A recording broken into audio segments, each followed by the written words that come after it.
And it is a beautiful, the blessed day of Jummah, Alhamdulillah, once again, as we enjoy the beauty, the mercy, the blessings of this beautiful day of Jummah. And we always seek inspiration with our honorable ulama who provide us with so much to think about, but more importantly, to act upon and to get closer to Allah subhanahu wa ta'ala. And we have the pleasure, we have the honor of our honorable, respected Moulana Abdullah Khan, who is the administrator at the Jamiatul Ulama Natal, with us this morning to provide us with the nasiha and the inspiration.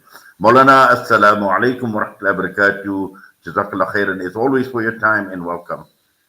Wa alaikum salam wa rahmatullahi wa barakatuh, Brother Inayat. Jazakallah for having me on your show this morning. Allah Ta'ala grant us khair and barakah, inshallah. Bismillahir Rahmanir Inshallah. Rahim. Nahmaduhu wa nusalli ala Rasulihil Kareem. Amma ba'd. How much time do I have, Inayat? Maulana, you can go about 10 minutes, inshallah. No problem. Okay. Well, I know we are behind time and behind schedule, so I don't want to take more time than might be necessary, inshallah. I'll finish off before that, inshallah. So, Bismillahir Jazakallah khair, Rahmanir Maulana. Rahim. My honorable and respected listeners, we are very fortunate that Allah Ta'ala has blessed us with the auspicious month, and that is the month of Rabiul Awwal, wherein the birth of Rasulullah sallallahu alaihi wasallam took place, as well as the demise of Rasulullah sallallahu alaihi wasallam took place. So these are important points that we need to reflect upon and think about. The Rabiul Awwal will come every year and it will pass us by. But what does the month of Rabiul Awwal mean to me? And it is maybe a time of reflection that I need to think about what is my attitude, what is my understanding, and what is my relationship with Rasulullah sallallahu alaihi wasallam.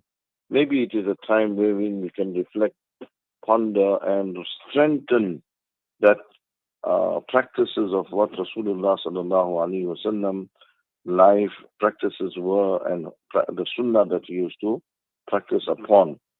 Now, there is a famous hadith of Rasulullah sallallahu alaihi wasallam wherein mention is made that Nabi Kareem sallallahu alaihi wasallam said, "Man tamassaka bi sunnati," that person who holds firm on my sunnah, in the fasadi ummati, at the time when corruption rampant in my ummah, then falahu ajru mi'atu shaheed, then for him is a reward of 100 martyrs.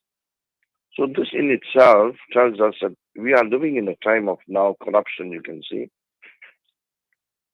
We are living in a time where practicing upon deen is becoming so challenging, and it is very, very important that this is an opportunity for us, that we who are the followers of Rasulullah sallallahu alaihi wasallam, the ones who claim to love Rasulullah sallallahu alaihi wasallam, that this is an opportunity for us to learn about the sunnah of Rasulullah sallallahu alaihi wasallam, and to bring it into practice and to bring it into amal. Whatever small sunnah we may think that it is small, but in reality it is not small. Every sunnah is a very great, can I say, very great lantern, like a lamp. And every sunnah is a sunnah that needs to be practiced upon. So you get a book that I've seen recently. It's called The 100 Forgotten Sunnah of Rasulullah sallallahu alaihi wasallam. So maybe it's a time and an opportunity for us to, number one, educate ourselves with regards to the greatest personality created, the greatest personality that had come to us, of whom we are the followers of, and that is our Rasul sallallahu alaihi wasallam. Ask ourselves the question: how much do I know about Rasulullah sallallahu alaihi wasallam? How much am I aware of Rasulullah sallallahu alaihi wasallam? And then we know that Allah Ta'ala loves those actions and those deeds that were practiced and done by Rasulullah sallallahu alaihi wasallam. That is the barometer. How do you recognize acceptance?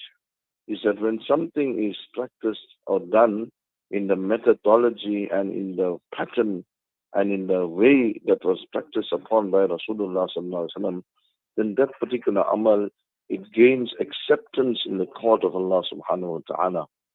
So we have to judge our life, we have to judge our actions, we have to look at how we are conducting ourselves, whether it is in the resemblance of how Rasulullah sallallahu alaihi wasallam advised us and practiced or taught us. If we are able to do that, my dear honorable listeners, Allah Ta'ala will love our actions and we will enjoy the blessings and we will enjoy the peace and tranquility. We will enjoy barakah by practicing those particular sunnah and actions as was done by Rasulullah sallallahu alaihi wasallam. A lot of authentic literature that is available which will guide us, which will teach us with regards to Rasulullah sallallahu alaihi wasallam. There's a beautiful book that is been compiled and made into reduced into a one volume. It's called the Siratul Mustafa. Siratul Mustafa by Moulana Idris Kandelvi. So normally it used to be 3 volumes, and that is like for ulama with a lot of research, etc. But alhamdulillah, some ulama have gathered and they have reduced it because it's such an interesting work that every single person should be having that book and start. Now it's a month of Rabiul Awwal. Pick up that book, buy that book. It's only, I think, 100 rand or 120 rand, but it's a voluminous book. It's available in our offices as well. Get that book and keep it on the side of your table. Read it before you go to bed. Read it during the course of the day if you get a chance. And secondly, get the book, The 100 Forgotten Sunnah of Rasulullah sallallahu alaihi wasallam. In that particular way, see how we can put ourselves and bring ourselves in line wherein we can practice the blessed Sunnah of Rasulullah sallallahu alaihi wasallam.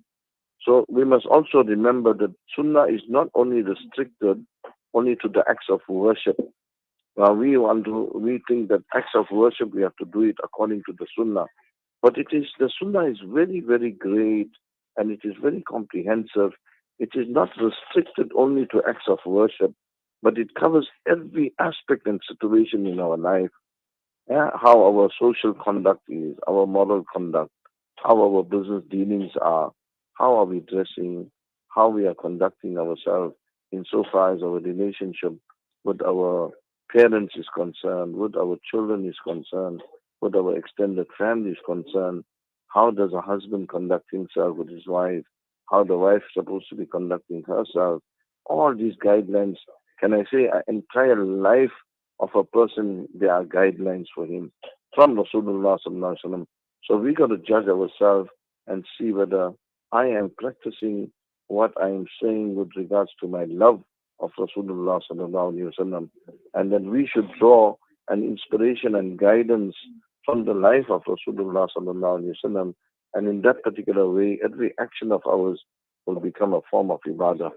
So I leave you with these thoughts this morning, inshallah, that what is our relationship with Rasulullah sallallahu alaihi wasallam? How connected am I? Just to say that we love him, but we don't do anything how he used to do, or we don't eat how he used to eat, we don't dress how he used to dress. Are we truly in love with Rasulullah sallallahu alaihi wasallam, or are we just of mouth and lip service? So let us reflect upon this, and let us take every opportunity to gain that closeness with Rasulullah sallallahu alaihi wasallam, so that we make our life become a life full of ibadah, a life full of barakah, and a life that is something that is very meaningful. Allah Ta'ala grant me also the tawfiq, and grant each and every one of our listeners this morning the tawfiq of understanding this message and inshallah making amal and practicing upon it. Jazakumullahu khairan. Ameen. Jazakallah to you, Maulana, as well. Allah Ta'ala accept, Allah reward all your efforts as well, and grant us the ability to reflect and, more importantly, to act upon this wonderful nasiha. As always, Maulana, we appreciate your time. Assalamu alaikum wa rahmatullahi wa barakatuh. Wa alaikum salam wa rahmatullahi wa barakatuh. Moulana Abdullah Khan with us this morning with our Jummah inspirations, our nasiha on this blessed and beautiful day of Jummah, and once again reminding us of the Sunnah of Nabi Sallallahu Alaihi Wasallam. We are in the month of Rabiul Awwal. Time is just gone, 9:13. We're going to go for an air break. We'll be back.